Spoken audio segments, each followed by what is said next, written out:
আপনাকে এখন বলতে হবে বাংলাদেশের জাতীয় সবজির নাম কি?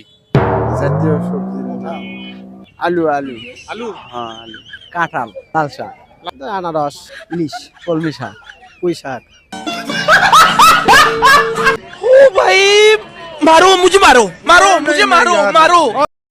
এই সময় কম শুরু করো। বাংলাদেশের জাতীয় মাছের নাম কি জানেন? ইলিশ ইলিশ। আপনাকে এখন বলতে হবে বাংলাদেশের জাতীয় সবজির নাম কি?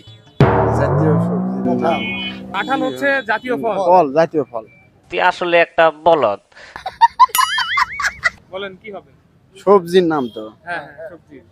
বাংলাদেশের জাতীয় সবজির নাম কি? আসে না? আলু আলু আলু আলু আলু আলু আলু। হ্যাঁ আলু মানে এটা কি আন্দাজ করে বলেন না? না আন্দাজ লয় জানেন? Sure sure? শিওর আপনি এর আগে কথা শুনছেন যে না। জাতীয় সবজির নাম আলু? না